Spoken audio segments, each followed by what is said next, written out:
지금 8명, 마은혁 후보자 얘기도 했지만 근데 조금 전 알려진 얘기 중에 또 하나의 변수가 될 수 있는 게 있습니다.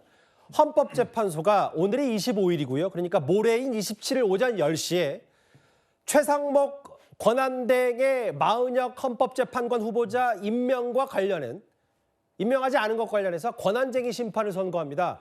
여기 권한쟁의가 기각되면 대통령 탄핵 심판은 8명, 8인 체제가 되고 인용이 되면 최상목 권한대행은 마은혁 후보자를 임명할 수 있습니다. 이현정 의원님. 네. 이게 마지막에 좀 변수가 될 수 있겠어요? 글쎄요.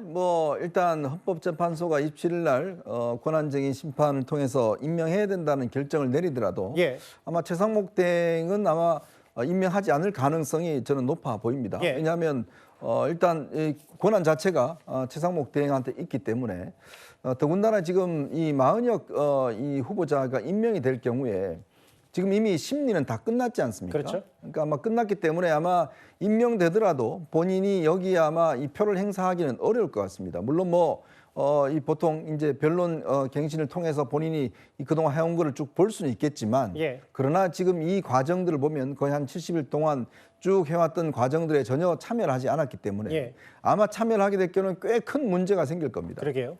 왜냐하면 이제 마은혁 후보자의 그동안 성향이나 그동안의 판결 등등에 있어서 지금 여당 측에서 꽤 문제 제기를 많이 하고 있고 또 이런 부분에 대한 문제가 부각돼 있기 때문에 이런 상황에서 아마 분명히 이제 인용할 가능성이 높은 사람인데 이 사람을 지금 임명을 한다라고 그러면 글쎄요 아마 이거는 헌법재판소의 불공정성 우리가 조금 전에 지적했듯이 그동안 여러 가지 어떤 불공정을 지적해 왔는데 예. 만약 마은혁 후보자까지 임명돼서 재판에 참여하게 한다 그러면 이건 아마 상당한 반발이 있을 걸로 예상이 됩니다. 그 최 변호사님께 질문 하나 드리면 이런 거잖아요. 아까 마은혁 후보자 얘기했던 게 지금 5대 3이면 기각이고 6대 2면 대통령 파면이다 이런 얘기 나와서 아까 이현정 의원 말처럼 만약에 헌법재판소 권한쟁의 심판에서 그게 인용이 돼서 최상목 권한대행 왜 임명 안 했냐라고 하더라도 최상목 권한대행이 바로 임명할 가능성도 없는 게 이렇게 되면 또 탄핵 심판 늦어지니까 그게 또 민주당에는 딜레마일 수도 있고 국회 측엔 이런 부분도 있는 겁니까?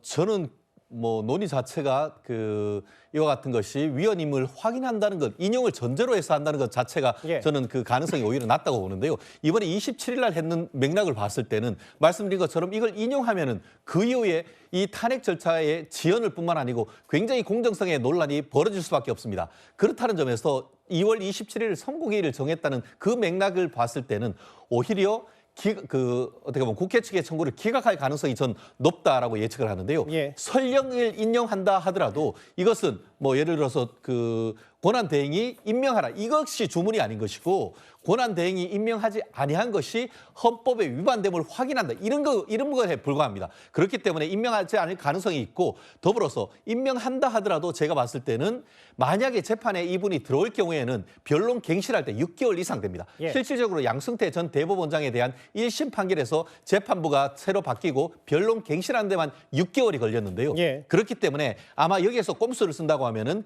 임용은 하되 마은혁 본인은 여기에서 재척 기피를 함으로써 실질적으로 관여하지 않겠다. 이런 식으로 해서 재판부에 들어가지 않음으로써 선고하도록 하는 이런 나름대로의 한 가지 방법은 법적으로 있을 수 있습니다. 하지만 그렇게 되기보다는 그렇게 해서 재판부 구성이 자꾸 뒤죽박죽 되기보다는 있는 상태에서 기각시키고 8명의 상태에서 선고하는 것이 합당하다고 봅니다.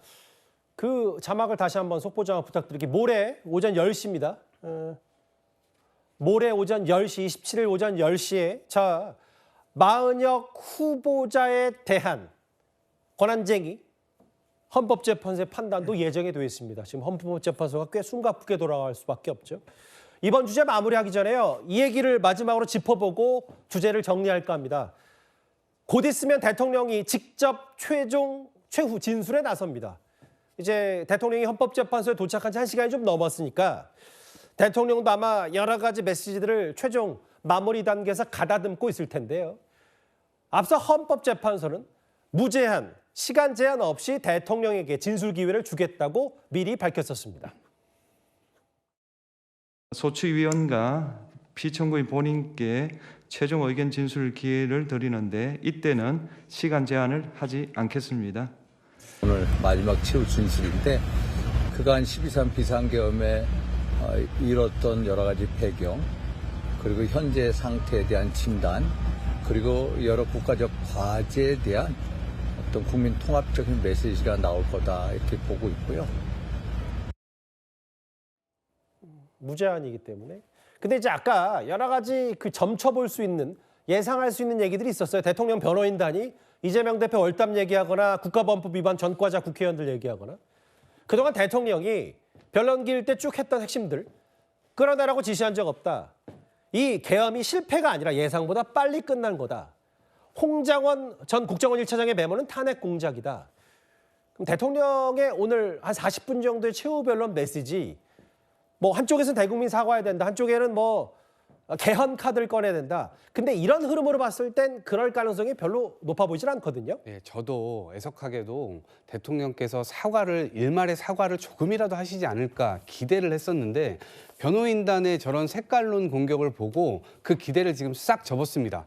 생각해 보니까 지난번 재작년에 했었던 이 강서 재보궐선거 때도 지고 난 다음에 집권 여당이나 대통령실이 변할 거라고 생각했지만 변하지 않았죠. 총선도 대패를 했습니다. 변하겠거니 생각했는데 변하지 않았어요. 계엄을 했어요. 완전히 잘못했다는 걸 걸렸어요. 조사 과정에서 뻔뻔하게 나와요. 체포당했습니다. 그리고 이 이 재판 과정에서도 제대로 된 반성이 없습니다. 그러니까 오늘 변론에서도 좀 반성이 없을 것 같다는 생각을 많이 하는데, 그나마 마지막 기대를 제가 한다는 어떤 그 영역은 뭐냐면, 헌법재판소의 결과를 승복해야 된다라는 메시지는 반드시 나와야 된다고 봅니다. 왜냐하면 민주주의의 근간이라고 하는 것은 예. 기본적으로 법원의 결정을 그대로 수용하고 승복하는 데 있습니다. 근데 승복을 하지 않는다 그러면은 국가 체계는 붕괴하게 돼요. 그러니까 윤석열 대통령이 2년 반 동안 호수 위에 달그림자를 쫓아다니면서 예. 부정선거론 그런 유튜브를 보고 굉장히 색깔론에 치우쳐서